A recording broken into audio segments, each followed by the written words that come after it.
Patel, as you and the President continue to weaponize and investigate his perceived enemies, as you follow this blueprint, when can I, a former impeachment manager, expect the FBI at my door? Ma'am, you want to know who was targeted by a weaponized FBI? Me. We know that you likely committed perjury. Mr. Patel, my second question is, should we worry more about your memory or your veracity?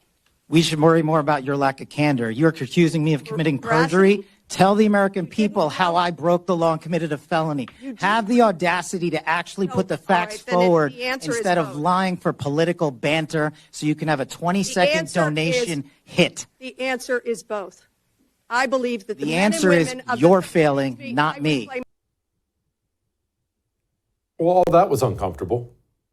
Joining me now, Steve Deace, host of the wonderful Steve Deace Show, author of the book Richie Meets the Rainbow, which I would recommend. Okay, Steve, Kash Patel, that whole exchange shows a lot of things, but it is crazy how the American Democrat has just simply gotten used to this system where the FBI is his. It works for him, it protects him, and it arrests his opponents. That's what they love. That's what they want.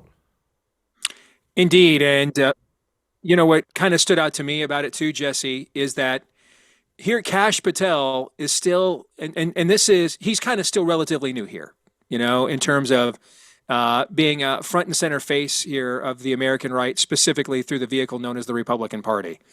But we've seen this story before, which is take on all of the detriments of being associated with the right and the Republican Party, be accused of absolutely everything that your base wants you to do, though you're not doing it. All right. And so take the full vehemence of the other side for doing the things your base wants you to do, but not doing without doing it, and therefore rallying your base to you. I mean, we've kind of seen this before. Now, he's new to this, and so I want to give maximum benefit of the doubt. You and I both know Dan Bongino. I want to give the maximum benefit of the doubt. Dan left behind a rather lucrative enterprise to take on this fight. So I'm going to give them a lot of rope to show me. But I hope Kash came away from that thinking, you know, I'm not even doing what she's accusing me of, and yet I'm taking on all of the, all of the blowback for being exactly what I've not done. You're right. That's going to happen whether you do it or not. So you might as well just go ahead and do it.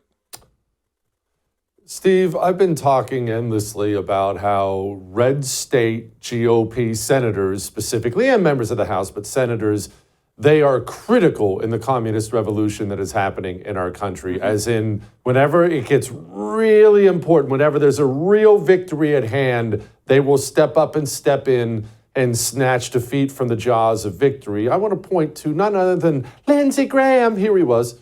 If the committee decided to, say, increase by $100 million your budget, could you spend it wisely? I can assure you that any money that this committee thinks sees fit, I promise it'll be good to get used. I believe you. What I want the American people to know is that the budget request for the FBI is below inflation. Do you agree with that?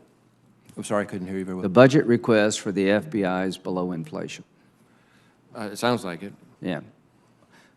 After listening to you, and everything you say is legitimate concern, you have a lot to do.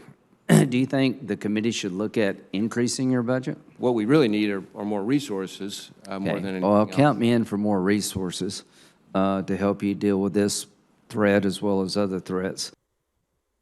Steve, the traitors in our midst are what's killing our movement. I don't know. I kind of felt uncomfortable watching that for other reasons. It kind of felt like that was a manifestation of sliding into Lindsey's DMs on his Grindr account. I mean, I'm not sure if that was a congressional interview, brother, or whether or not. I mean, that was a come on. I mean, that's flirting in some circles. That's not anything close to an interview, but that is what we are surrounded by, are the likes of people like Lindsey Graham. You are correct, and here's the thing, Jesse. I don't know the way out of it, man, because. Here we can't get our people to participate in primaries. Right?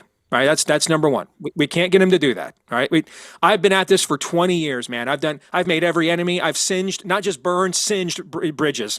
Done everything I could possibly do. We really struggle to get our people to take part in primaries. That's number one. Number two, then we get to the general. We know that there's just outright Soviet communists that will drag us, and they'll let us have all our little internecine fights on the right, on our favorite train on the way to the camps. Okay. And so we can't let the Democrats win because we know what they're going to do. We won't, our people won't participate in Republican primaries to get better candidates en masse. We can't let the Democrats win once we get to the general. So we just keep reelecting these quislings and traitors over and over and over again to die a slower death as a people. I don't know the way out of this, man. I've tried everything I can. I've tried shame. I've tried begs. I've done everything I can. I don't know how to break this cycle, brother. I wish I did, but I don't. Well, I don't either. The church itself, let's talk about the church, shall we? Speaking of traitors in our midst, because we're talking about how communism is a religion, and it very much sees itself as a competing religion with all other religions. It always has. And wherever it is, it sees itself as the conquering, competing religion. Why doesn't the American Christian Church acknowledge that? Well, I think there's, on the Catholic side, you have seen the Catholic Church has been overrun, particularly in Latin American areas, which is where the new American Pope comes from, by the way, in Peru. And the previous Pope did it too. But they're overrun with what's called liberation theology. And this is essentially a synthesis of Marxist social theory with Bible verses and good deeds. So a lot of what, when you've heard things like, well, we need these people that are coming here, they share a lot of our values. Well, they might be pro-life, but they're basically pro-life Marxists. They're Marxist against abortion. All right. And so that's what's happened in Catholic circles. They've been overrun by, liberation theology. And then social justice theory has overrun a lot of evangelical seminaries. If that didn't happen, then Rick Warrenism and seeker sensitivism is. And this is, you guys all know what this looks like. This is where your pastor's wearing pleated khakis. There's a uniform, right? Hawaiian shirts, even in January, sweater vests, even in July. Okay, and nicer than God is the 11th commandment that God forgot to throw on the tablet to Moses before he came down from the mountain.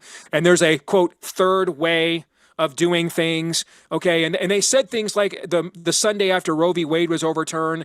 That's how do you know if you go to one of these churches, your pastor stood up and said, well, we know not everyone here in the church agrees on this. Number one, why would people not agree that child sacrifice is bad? What are they doing in your church? I mean, what is that being acknowledged? What is that being catered to? What kind of a church do you have? It's not actually a real one. It's a giant corporation with boards of elders instead of your boards of directors instead of elders, and mission statements instead of creeds. And these aren't, you're not catechizing people. You're just collecting tithes from them. And so this is filtered down now. This is the voting base that we're starting from on a lot of the American right. Because if the pastorate actually understood, or was, I think they do, they just don't want to. If they acknowledged what Marxism masquerading as progressivism really is, which is, you said, a rival religion, it would compel them to do and say things that might not mean they can have that Pottery Barn church in that, suburban mausoleum and monastery there on that multi-acre campus that does nothing but have its lawn mowed on a Tuesday afternoon. And they might have to actually do their job. A wise man once said, the problem with America is no one wants to put her pastors in prison anymore. And I think that's a pretty good summation of currently where we are at. Yeah, it pretty much is. Speaking of the children, Steve, they are after the children, and they are so purposeful about it. I try to explain to people that pink-haired freak teaching your child in the second grade with the rainbow flag in there is actually a child predator that sought out the profession of teacher specifically so she could destroy your young son or daughter. Talk to me about Richie Meets the Rainbow, by the way. Well, what you're describing, I mean, again, going back to the fact this is a pseudo, if not outright, pagan religion, they have to have their Great Commission too, right? They have their calls to dominion as well, right? And so that's what they've done. They turned the schools into Satan's youth ministry, and they go there with the intent, the expressed, written, explicit intent of indoctrinating your children. And so I'm a big believer that what the devil hates the most is to be mocked. And so what I thought, hey, what would happen if like St. Paul and Dr. Seuss collaborated on taking down Pride Month? And my best attempt at that collaboration is what Richie Meets the Rainbow is. And Richie's going to learn what's the difference between the 6-colored rainbow that he hears about in regular school and the 7-colored rainbow that he learned about in Sunday school. And he's got this really unique thing to help him and to guide him towards the truth and to help defend him against the indoctrination in his schools, Jesse. Maybe you've heard of it. It's called a dad. Okay. And we used to have those around here in America. And so he's got this thing called a dad that like actually raises his son and teaches him the difference and stands up to the school board and the schools, right? And that's the heartwarming tale of childhood enlightenment that you'll be seeing just in time for the most demonic time of the year. And if people want to go and learn some more about it before it's released on June 3rd, and then go to richiemeetsttherainbow.com. That's richiemeetsttherainbow.com. And thank you for the endorsement, brother. I appreciated it. No, of course, man. I love it. These children's books are necessary. It's very well done. Thank you, Steve. I appreciate you. Come back soon, brother. I would thank you for coming to my YouTube channel, but I know how brilliant it is, and I know you love it here. So subscribe and watch. We're going to start really ramping things up and putting some funny stuff, some interesting stuff out there, some collaborations. Either way, my YouTube channel is officially the place to be. So stick around.